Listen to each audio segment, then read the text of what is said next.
Hi guys, this is Alea Jen and welcome back to my YouTube channel. So, a lot of you, ang dami na and paulit-ulit na lang din yung tanong nyo. And siguro yung iba is mga bago dito sa channel ko. Kaya maraming nagtatanong kung magkano daw ba yung placement fee na binayaran ko bago ako nakaalis papunta dito sa Hong Kong. And, kung ano nga ba daw yung agency ko. Ayan. So, first, yung agency ko is Light and Hope Agency.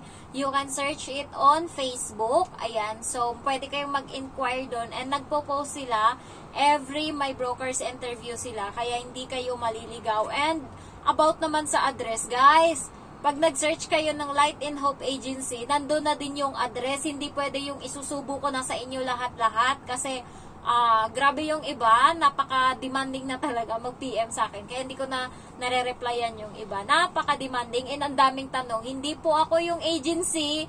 Ayan, so, tumutulong lang ako or nagbablog lang ako. Sinishare ko lang sa inyo yung journey ko and paano ako nakapunta dito.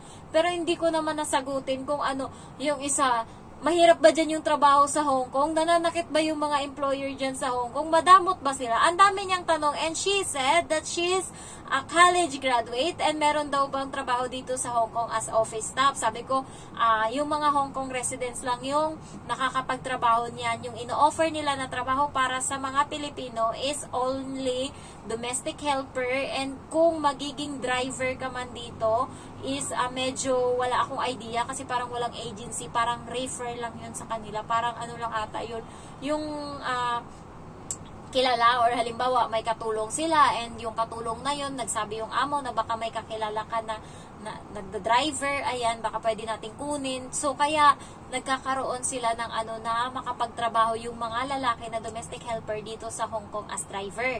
Kasi may nakasabay kami sa Jollibee na yung asawa is domestic helper and yung lalaki is driver dito sa Hong Kong. And dito na sila halos tumanda. So, yung parang mga nasa 40 plus na yung babae and ganun din yung lalaki. And malalaki na yung mga anak nila and tapos na yung sa pag-aaral. Sabi ko, ba't ayaw pa nila mag for good? Sabi nila, pag nagkaapo na daw sila, tsaka na daw sila mag for good para daw meron daw silang mapaglibangan sa bahay. Ayan. Kasi ngayon, malalaki na yung mga anak nila, nagtatrabaho na yung isa nakagraduate na, kaya wala na daw silang gagawin. Kaya, ano pa daw yung gagawin nila doon? Dito na lang daw sila sa Hong Kong, na-enjoy nila, and at the same time, kumikita sila ng pera, nagpupundar sila. Yun yung sabi niya. Ayan. So, marami silang mga comment, pero dito tayo sa kung anong agency and magkano yung ginastos ko. Ayan. So, guys, aside from pamasahe and pagkain and yung mga ibang expenses, yung nagasto ko is 15,000 pesos, processing fee yun. Ayan, so yung tinatawag na processing fee is walang hinihingi yung agency na bayaran mo to, parang hindi siya placement fee. Mayroon na naman akong a viewer na nagsasabi, walang placement fee, pero ano yung processing fee? Yung processing fee po is yun po yung ginastos mo sa pagkuha ng NBI, walang police clearance, NBI, and ano pa yun, yellow card, TESDA training, medical mo, ayan, so photo and video, ano pa ba yung binayaran ko?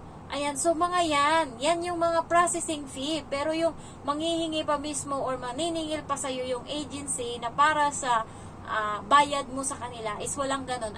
Unlike dati na gumagastos talaga yung mga domestic helper dito sa Hong Kong ng 100,000, 70,000 para lang makatrabaho dito sa Hong Kong. And yun yung hinihingi ng dati kong agency, 70,000. So, nung time na yun, parang iniisip ko, ibenta kaya namin yung kalabaw namin.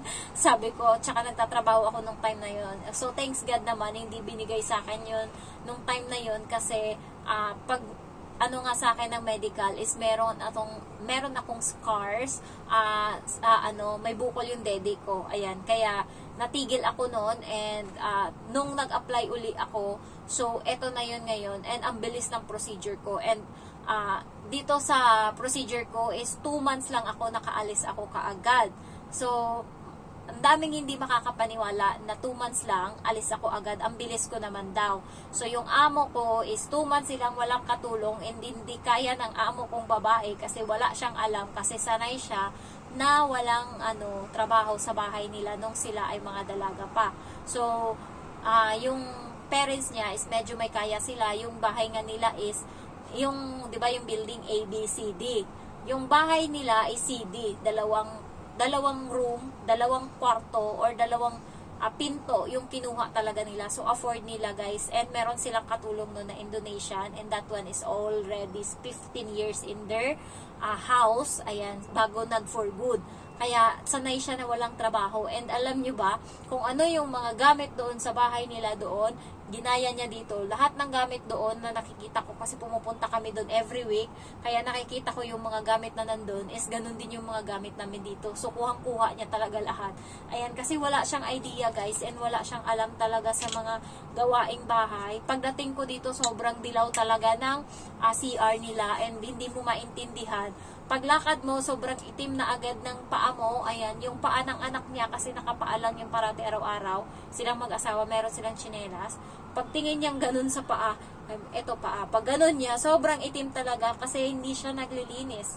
Ayan, so hindi siya nagwawalis, hindi siya nagmamap, and sobrang daming alikabok talaga ng bahay nila. And hindi sila nauubusan ng sipon nung kakarating ko dito.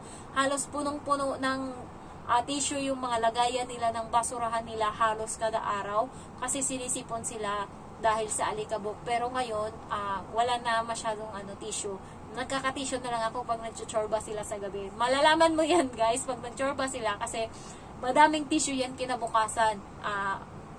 Ano-ano talaga, tumpok-tumpok, ganun, Pero pag wala, ang linis ng mga basurahan nila. So, dahil sa alikabok, wala talagang alam yung amo kong babae sa pagtatrabaho. Mas lalo yung lalaki, wala talagang alam to. Walang diskarte. Ayan. So, matalino lang pero walang diskarte.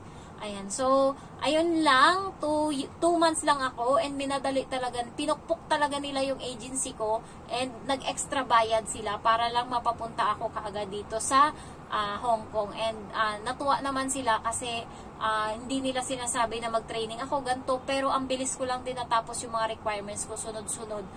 Una kong binigay sa kanila is yung NDI ko,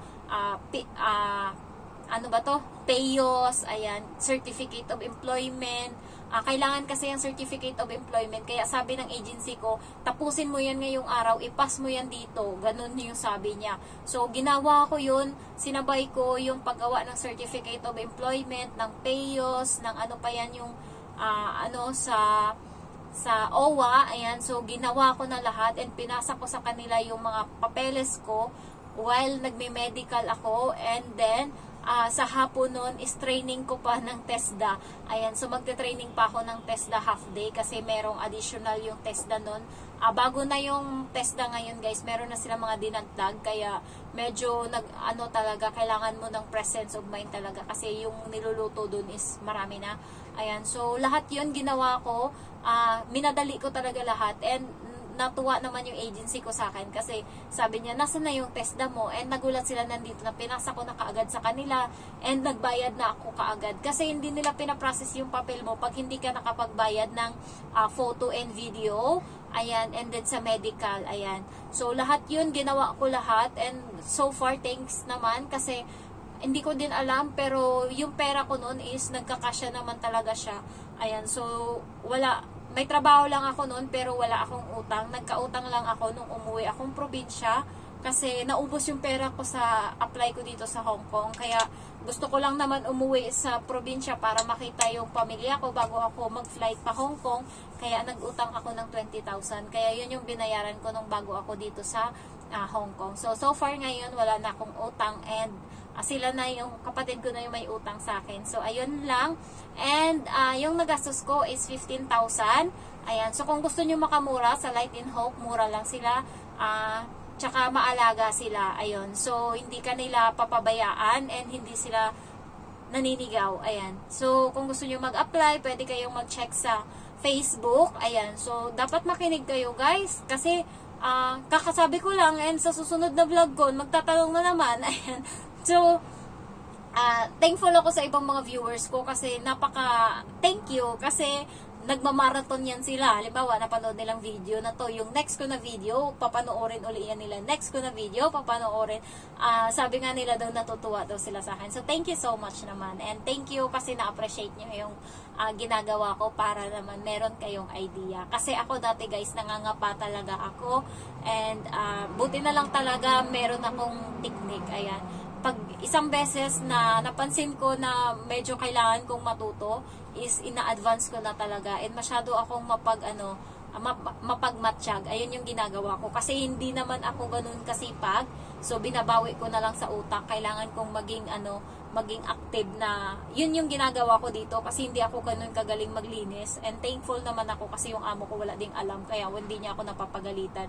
Pero guys, yung ibang mga katulong, pati dahon-dahon daw yan ng pananim nila doon, is pinupunasan daw nila pagka nandyan yung amo. Ako hindi. Kapag nandyan yung amo ko, tas wala na akong ginagawa kasi naglalaro yan sila minsan, ganyan, nasa kusina lang ako, nakaupo, and alam yun ng amo ko, nagsiselfone ako doon. Pero nandun ako sa kusina, hindi ako pumapasok dito sa kwarto kasi paglabas ko nito, nandito na yung living room nila, nandyan sila tumatambay. Kaya ako, pagka wala akong trabaho, kusina talaga yung diretso ko. And nandun yung cellphone ko.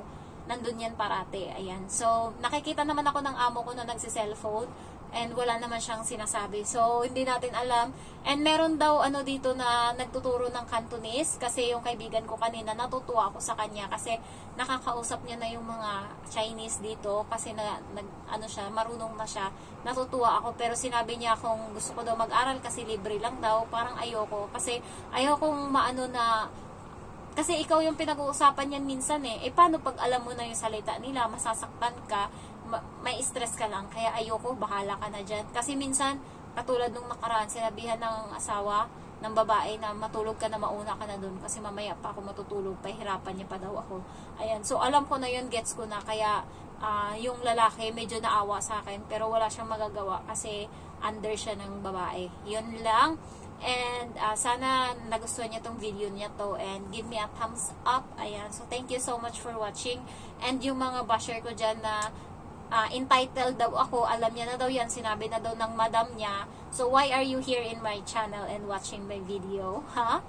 Dapat hindi ka na dito, alam mo na pala eh. Ayan, so thank you guys for watching, and I love you all. Bye bye.